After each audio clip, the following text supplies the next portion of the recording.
सबसे पहले बड़ी खबर मंडी से आपको दे रहे हैं। मंडी से बीजेपी प्रत्याशी कंगना रनौत ने अपना नामांकन दाखिल कर दिया है। मंडी में नामांकन से पहले कंगना ने रोड शो भी किया। नेता प्रतिपक्ष जयराम ठाकुर और अन्य बीजेपी नेता भी उनके साथ इस दौरान मौजूद रहे। आपको बता दें कि मंडी से विक्रमादित्य सिंह कांग्रेस के प्रत्याशी हैं और कंगना और विक्रमादित्य सिंह के बीच मुकाबला है। तो बड़ा अपडेट आपको दे रहे हैं। मंडी लोकसभा सीट से कंगना रनौत ने अपना नॉमिनेशन फाइल कर दिया। उनके साथ इस मौके पर नेता प्रतिपक्ष जयराम ठाकुर भी मौजूद थे। यहां विक्रमादित्य सिंह और कंगना रनौत के बीच मुकाबला है। कांग्रेस और बीजेपी इस सीट पर आमने सामने है और ये सीट हॉट सीट बनी हुई है। इन दिनों अलग अलग बयानबाजियों को लेकर मंडी सीट ने खूब सुर्खियां बटोरी हैं। आज इस सीट से कंगना रनौत ने अपना नामांकन दाखिल किया और उससे पहले कंगना ने एक रोड शो भी किया। इस दौरान नेता प्रतिपक्ष जयराम ठाकुर उनके साथ मौजूद थे।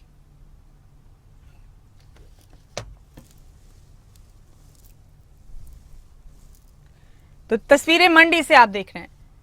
आपको बता दें कि नामांकन से पहले रोड शो किया कंगना रनौत ने। उनके साथ राजीव बिंदल और जयराम ठाकुर, हिमाचल बीजेपी के दो अहम चेहरे मौजूद थे। विक्रमादित्य सिंह के साथ कंगना का मुकाबला है। बयानबाजियों को लेकर ये सीट पहले ही काफी सुर्खियां बटोर चुकी। तस्वीरें मंडी की सड़कों से आप देख रहे हैं। यहाँ रोड शो किस तरह से निकाला गया कंगना की तरफ से, ये आप देखिए। और मेरे सहयोगी मनोज धीमान इस खबर पर जुड़ चुके हैं, मेरे साथ उन्हीं का रुख कर रहे हैं। मनोज, अपना नामांकन दाखिल कर दिया है कंगना ने मंडी सीट से। कांग्रेस के विक्रमादित्य सिंह यहां से मैदान में है और मंडी सीट पहले ही बहुत सुर्खियां देश भर में बटोर चुकी है। आज जरा बताइए किस किस तरह की तस्वीरें सामने आई।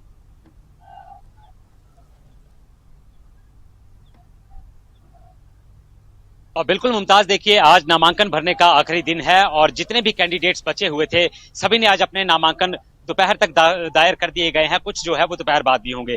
ऐसे में आज मंडी में कंगना रनौत जो भाजपा प्रत्याशी है उन्होंने अपना नामांकन दायर किया है। उससे पहले एक बड़ा विशाल जन रोड शो उन्होंने मंडी में निकाला जिसमें अच्छी खासी भीड़ जो है वो देखने को मिली। यानी कि सीधा सीधा कहा जा सकता है कि भाजपा ने एक शक्ति प्रदर्शन किया है और शक्ति प्रदर्शन के तहत ये बताया गया कि लोग जो हैं वो भाजपा के साथ है और कितने कार्यकर्ता भाजपा के साथ जुड़े हुए हैं, ये इस रोड शो का एक मकसद था। रोड शो निकाला गया, उसके बाद उन्होंने नामांकन दर्ज किया। नामांकन दर्ज करने के बाद शेरी मंच पर जो है वो जनसभा को संबोधित किया गया।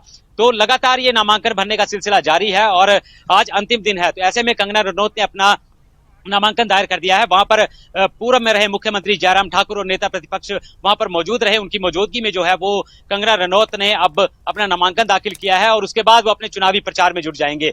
ऐसे में काफी ज्यादा हॉट सीट मंडी की बनी हुई है जहां पर विक्रमादित्य सिंह और कंगना रनौत का सामना है। एक तरफ कहा जा सकता है कि पूर्व में मुख्यमंत्री रहे स्वर्गीय वीरभद्र सिंह के बेटे चुनावी मैदान में है, तो वहीं बॉलीवुड की अदाकारा जो है वो इस बार जनता के बीच जो है उतारी गई है। अब देखना होगा कि कितना ये रोमांचक मुकाबला रहता है। भले ही जीत के दावे दोनों दल कर रहे हैं, दोनों दलों के प्रत्याशी कह रहे हैं कि हम जीतेंगे, लेकिन एक दिन को चुनाव होगा, 1 जून को जो चुनाव होना है उसके बाद जो 4 जून को रिजल्ट आएंगे तब पता चलेगा कि आखिर जीत किसकी होती है। लेकिन उससे पहले कई तरह के दावे और बार पलटवार एक दूसरे पर हो रहे हैं। तो आज नामांकन दायर हो चुका है और अब इसके बाद जो चुनावी प्रचार है वो कहीं ना कहीं तूफान की गति जो है वो धारण करेगा। चुनावी जो प्रचार है वो तूफान की तरह किया जाएगा और चुनावी दौरे हैं वो भी लगातार मंडी क्षेत्र के साथ साथ पूरे हिमाचल प्रदेश में जितने भी प्रत्याशी हैं उनके चुनावी दौरे लगातार तेज हो जाएंगे। इसी तरह आज धर्मशाला में भी जो है वो सुधीर शर्मा ने भी अपना नामांकन दायर किया है। अनुराग ठाकुर की मौजूदगी में उन्होंने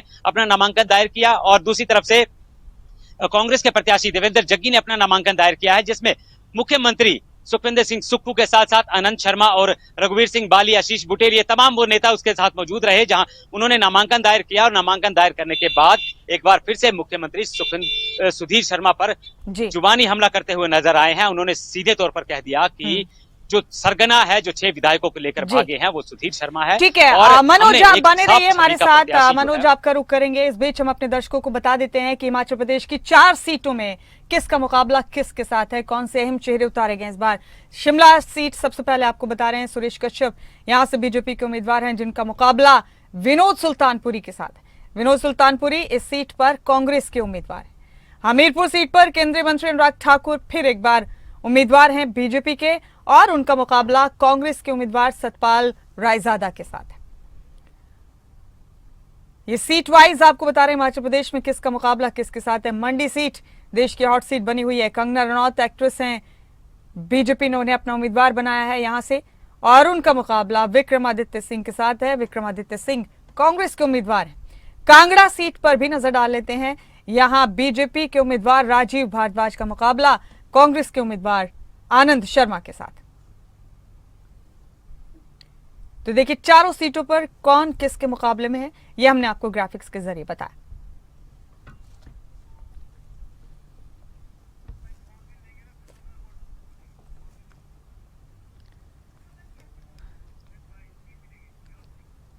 और आगे बढ़ते हुए आपको बता दें कि हिमाचल प्रदेश में लोकसभा चुनाव और विधानसभा उपचुनाव के लिए आज नामांकन का आखिरी दिन था। धर्मशाला सीट से बीजेपी के प्रत्याशी सुधीर शर्मा और कांग्रेस प्रत्याशी देवेंद्र सिंह जग्गी ने भी पर्चा भरा। नामांकन के दौरान सुधीर शर्मा के साथ केंद्रीय मंत्री अनुराग ठाकुर मौजूद रहे और देवेंद्र सिंह जग्गी के साथ मुख्यमंत्री सुखविंदर सिंह सुक्खू मौजूद रहे। कांगड़ा संसदीय सीट से प्रत्याशी आनंद शर्मा भी मौजूद रहे देवेंद्र जग्गी के साथ। नामांकन से पहले दोनों प्रत्याशियों ने शक्ति प्रदर्शन भी किया।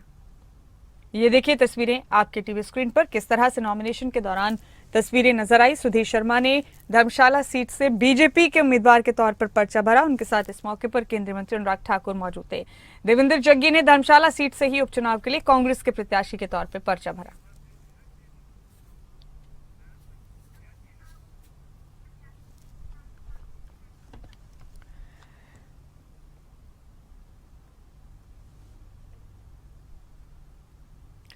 तो हिमाचल विधानसभा के उपचुनाव भी हैं 6 सीटों पर। ये भी आपको बता रहे किसका मुकाबला किसके साथ है।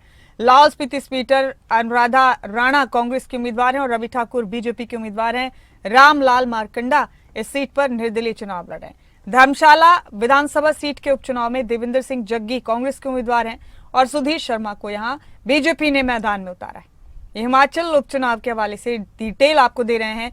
कुटलैहड़ सीट पर कांग्रेस के उम्मीदवार हैं विवेक शर्मा और देवेंद्र कुमार भुट्टो, ये बीजेपी के उम्मीदवार है। 6 बागी विधायक जिन्होंने पार्टी छोड़ी, जिनकी सदस्यता रद्द की गई, उसके बाद उपचुनाव हो रहे हैं इन सीटों पर। गगरेट विधानसभा सीट से राकेश कालिया कांग्रेस के उम्मीदवार हैं और चैतन्य शर्मा बीजेपी के उम्मीदवार हैं। अब इन तमाम सीटों पर बीजेपी ने जिन्हें अपना उम्मीदवार बनाया, दरअसल यही वो विधायक थे जो कांग्रेस का हिस्सा थे कभी। सुजानपुर सीट पर रंजीत सिंह राणा कांग्रेस के उम्मीदवार हैं और राजेंद्र राणा बीजेपी के उम्मीदवार।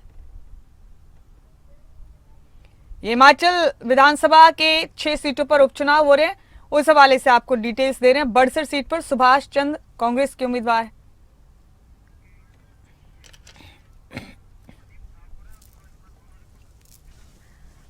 और हमारे साथ इस वक्त हिमाचल की राजनीति पर बात करने के लिए शिमला से हमारे ब्यूरो हेड प्रदीप ठाकुर भी जुड़ चुके हैं। मनोज धीमान हमारे साथ बने हुए पहले ही। प्रदीप, चुनावी माहौल क्या है हिमाचल प्रदेश में? आज तो नॉमिनेशन का भी आखिरी दिन था, इसके बाद बहुत मुमकिन है कि बहुत तेजी से सभी अपने प्रचार प्रसार में लग जाएंगे।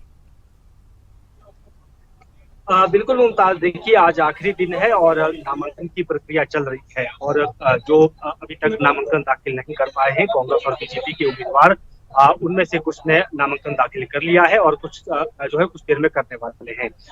मुख्यमंत्री हालांकि धर्मशाला गए, वहां पर उन्होंने कांग्रेस के प्रत्याशी देवेंद्र जग्गी के साथ जो है उनका नामांकन भरवाया है और उस दौरान वो मौजूद वहां पर रहे और अब बड़सर जाएंगे और बड़सर में सुभाष चंद्र गढ़वालिया का नामांकन जो है भरा जाना है, उस दौरान भी मुख्यमंत्री मौजूद रहेंगे। मंडी से कंगना रनौत ने भी नामांकन भरा है और मंडी में इस वक्त जनसभा वहां पर चल रही है। नेता प्रतिपक्ष जयराम ठाकुर भी मौजूद हैं। भाजपा के राष्ट्रीय उपाध्यक्ष सौदान सिंह भी वहां पर है। प्रदेश अध्यक्ष डॉक्टर राजीव बिंदल भी वहां पर है। शक्ति प्रदर्शन किया जा रहा है नामांकन भर्ती बार और अपना एक अपनी जो बात कहने की कोशिश आज इस नामांकन की जो रैली हो रही है उसमें प्रत्याशी करेंगे। लेकिन इसके साथ साथ हम कह सकते हैं क्योंकि आज आखिरी दिन है और इसके बाद अब चुनाव प्रचार जो है वो और जोर पकड़ेगा, क्योंकि अभी भी प्रचार चल रहा है। बड़े नेता अलग अलग स्थानों पर जा रहे हैं, प्रत्याशी भी जा रहे थे, लेकिन इसके बाद अब ज्यादा जोर पकड़ेगा। अब कम समय हम कह सकते हैं कि हिमाचल में हम कह सकते हैं कि 15 दिन का समय बचा हुआ है, तो उसमें ही अब सारा चुनाव प्रचार होना है और जहां पर प्रत्याशी अभी जा नहीं पाए हैं उन इलाकों का दौरा करेंगे और इनके साथ साथ नुक्कड़ सभाएं होंगी, छोटी छोटी जनसभाएं यहाँ पर प्रत्याशियों की तरफ से की जाएगी और बड़ी लीडरशिप भी अब यहाँ हिमाचल प्रदेश में कैंप करने वाली है। राष्ट्रीय स्तर के नेता भी यहाँ पर आने वाले हैं और प्रचार दोनों दलों का, कांग्रेस की बात करें बीजेपी की बात करें, वो यहाँ पर करेंगे। इसके साथ साथ क्योंकि कांग्रेस जिस तरह से राष्ट्रीय स्तर पर इंडिया गठबंधन बना है, तो हिमाचल प्रदेश में सीपीआईएम का भी अपना एक वोट बैंक है, आम आदमी पार्टी का भी है, तो उन्होंने कांग्रेस को समर्थन किया है, तो संभवतः उनके बड़े नेता भी यहाँ पर प्रचार करते हुए नजर आएंगे। मुख्यमंत्री सुखविंदर सिंह सुक्खू हालांकि आज दिल्ली जाने वाले हैं और कल उन्होंने रायबरेली के लिए वहां चुनाव प्रचार करना है और वहां पर और भी तो मुख्यमंत्री उसमें शामिल रहेंगे। तो हम कह सकते हैं कि अब जिस तरह से जो 15-16 दिन बचे हुए हैं उसमें पूरी ताकत झोंकने की कोशिश प्रत्याशी भी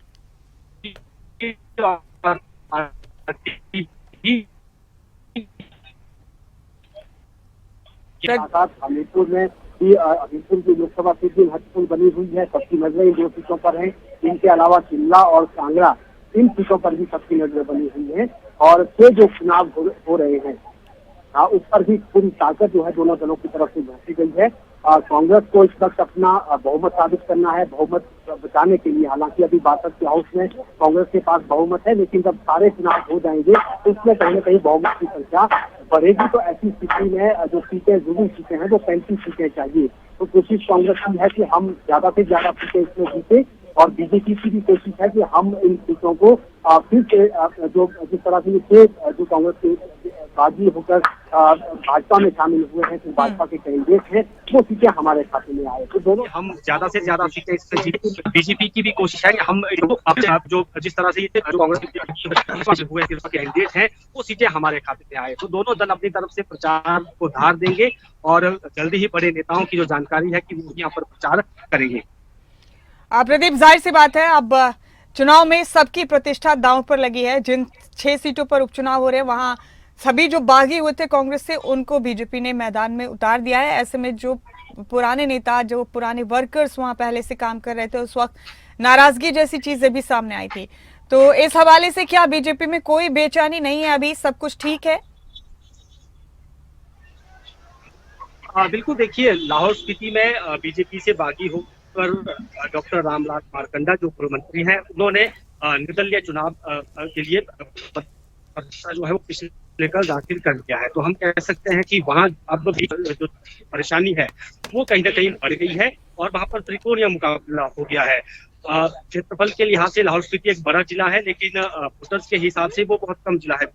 20-22 हजार वोटर्स वहां पर कड़ा मुकाबला हम वहां पर देख पाएंगे और क्लोज फाइट वहां पर तीनों जो प्रत्याशी हैं, अनुराधा राणा, भाजपा के रवि ठाकुर और निर्दलीय रामलाल मारकंडे, तो ये तीनों जो कैंडिडेट हैं ये कहीं ना कहीं मुकाबले में बराबरी के हैं। तो कांटे की टक्कर यहाँ पर तीनों पे देखने को मिलेगी।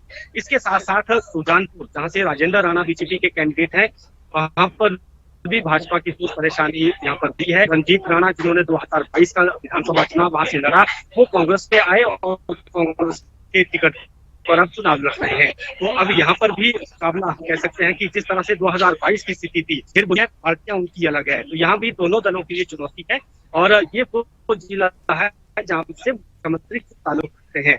2 बार उपचुनाव रहे हैं, बरसर में और सुजानपुर में, और ऐसे मुख्यमंत्री की प्रतिष्ठा, मुख्यमंत्री की साख यहाँ पर दांव पर है। लेकिन अनुराग ठाकुर केंद्रीय मंत्री इसी जिले से आते हैं और पूर्व मुख्यमंत्री इसी जिले के हैं। तो भाजपा की तरफ से उनकी प्रतिष्ठा की यहाँ पर दांव पर लगी रहेगी। वो खुद लोकसभा का चुनाव लड़ रहे हैं, लेकिन उसके साथ साथ इन 2 सीटों पर नजर रहेगी कि उनका क्या यहाँ पर रोल रहता है। इसके साथ साथ उनकी अगर बात करें तो यहाँ भी 2 उपचुनाव हो रहे हैं, गगरेट और कुचलहड़ में, और यहाँ इस जिले से ठीक है प्रदीप, बने रहिए आप हमारे साथ। मनोज धीमान भी बने हुए मेरे साथ, मेरे सहयोगी मनोज का रुख करेंगे। यहाँ मनोज, हर बार कुछ न कुछ मुद्दे ऐसे होते हैं जो हर राज्य में वेरी करते हैं चुनाव में। हिमाचल प्रदेश में इस वक्त इस चुनाव में कौन से बड़े मुद्दे हैं जिनके आधार पर चुनाव मैदान में उतरी हैं तमाम पार्टियां? उम्मीदवार किस तरह से किन मुद्दों को लेकर जनता को कन्विंस करने की कोशिश कर रहे हैं? मनोज, आप बताएं।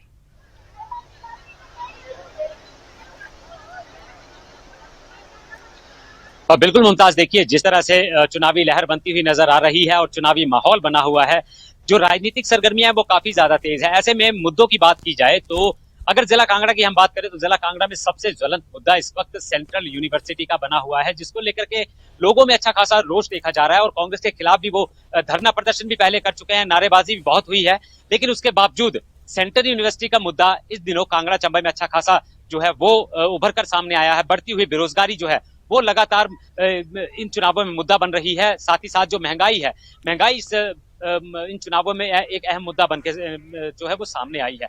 ऐसे में मुद्दों की अगर बात करें तो मुद्दे ये काफी ज्यादा हैं और जो ज्वलंत मुद्दे हैं, बेरोजगारी है लगातार बढ़ रही है, कंट्रोल नहीं हो पाया है सरकार का, कांग्रेस सरकार अपनी गारंटियां पूरी नहीं कर पाई, भाजपा लगातार इनको इन्हीं मुद्दों को लेकर के घेरती हुई नजर आ रही है और जो महिलाओं को 1500 देने वाली गारंटी थी वो भी पूरी नहीं हुई, वो बीच में रुक गई है। ऐसे में जो गारंटियां भी पूरी नहीं, वो भी कहीं ना कहीं जो है मुद्दे बनते हुए नजर आ रहे हैं और भाजपा लगातार इनको बुना रही है। और ऐसे में कांगड़ा जिला की बात करें तो कांगड़ा जिला काफी लंबा चौड़ा जिला है, यानी कि पंजाब के साथ इसका बॉर्डर सटा हुआ है और मंडी के साथ इसका बॉर्डर लगता है, ऊना के साथ बॉर्डर लगता है, हमीरपुर के साथ बॉर्डर लगता है। काफी ज्यादा जनसंख्या जो है, सबसे ज्यादा विधानसभा क्षेत्र यहाँ पर है, तो कहीं ना कहीं जो है ये जिला कांगड़ा सरकार बनाने में अपनी अहम भूमिका निभाता है। विधानसभा के चुनाव होते हैं तो यहाँ से सबसे ज्यादा जो है वो जो विधायक है वो यहाँ से चुने जाते हैं और वही जो है सरकार को बनाते हैं। ऐसे में कांगड़ा जिला में जो लोकसभा के चुनाव है उसमें राजीव भारद्वाज जो भाजपा से प्रत्याशी हैं, उनकी सीधी टक्कर जो है वो आनंद शर्मा से है, जो कि केंद्र में रहे हैं, केंद्र दिल्ली में ही उनकी सारी राजनीति गुजरी है। अब उनके सामने इनका सीधा सीधा मुकाबला है। इसके बाद अगर बात करें तो धर्मशाला के उपचुनाव है, उपचुनावों में स्मार्ट सिटी का अहम मुद्दा जो है वो गरमाया हुआ है, यानी कि स्मार्ट सिटी में जो काम थे ठप पड़े हुए हैं, काम नहीं हुए और ज्वलंत मुद्दा ये बना हुआ है। और आज की तारीख में सारे नामांकन जो है वो भर दिए गए हैं। अब नामांकन भरने के बाद जो है एक दूसरे पर पलटवार भी शुरू हो चुका है। एक तरफ जो है मुमताज भाजपा का शक्ति प्रदर्शन हुआ, दूसरी तरफ कांग्रेस का शक्ति प्रदर्शन चल रहा है। भाजपा का शक्ति प्रदर्शन देखे तो उस बड़े मैदान में है जो मैदान अक्सर राजनीतिक गलियारों की सत्ता परिवर्तन करता है, यानी कि जोरावर स्टेडियम। विधानसभा में जब विधानसभा सत्र होता है तो इसी मैदान में हम मौजूद हैं और इसी मैदान में जो है वो धरने प्रदर्शन होते हैं। उस मैदान में भाजपा का प्रदर्शन था। वहीं दूसरी ओर कांग्रेस ने जो है वो दाड़ी में अपना प्रदर्शन जारी रखा है। मुख्यमंत्री सुखविंदर सिंह सुक्खू इस प्रदर्शन की कमान संभाले हुए हैं, खुद वो पैरवी कर रहे हैं देवेंद्र सिंह जग्गी की। आज उन्होंने नामांकन भरा है तो उनके हक में जो है वो जनसभा रखी गई है। जनसभा में ठीक है मनोज, आप बने रहे हमारे साथ। मनोज, प्रदीप आपसे भी गुजारिश है कि आप दोनों बने रहे हमारे साथ। एक